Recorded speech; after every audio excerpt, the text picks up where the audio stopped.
અજબ આ જગત છે, ઊંડા એના પાયા, બધું જાણવા છતાં મેલાતી નથી માયા. જગત પણ બહુ અજબ છે.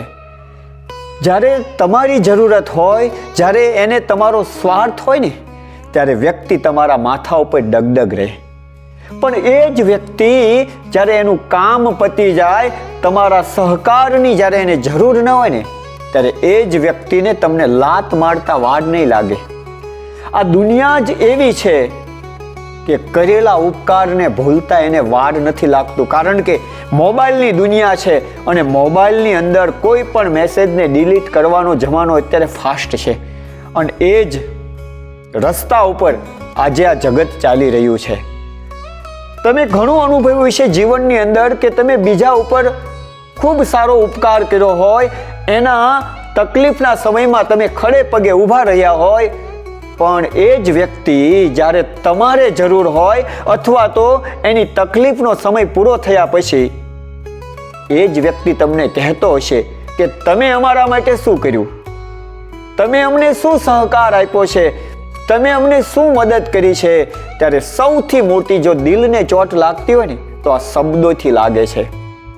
કારણ કે જે કરેલું છે, જે એના માટે તમે રાખેલું છે ને, એના ઉપર એ પાણી ફેરવે છે, ત્યારે ખૂબ દુઃખ થતું હોય છે.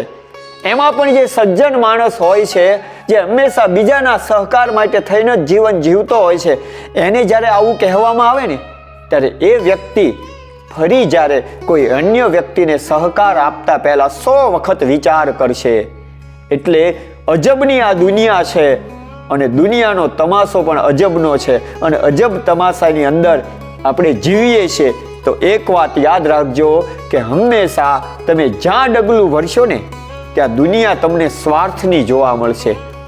એટલે ભલે એ સામેનો વ્યક્તિ તમને સ્વાર્થથી તમારું સ્વાગત કરતો હોય, તો તમે એને સહકાર નિસ્વાર્થ ભાવે આપજો. કારણ કે તમે કરેલો સહકાર કે તમે આપેલો એને સાથ કે એનો ઉપકાર જે એની ઉપર તમે કરેલો છે ને, એ જોવાવાળો ઉપર બેઠો છે.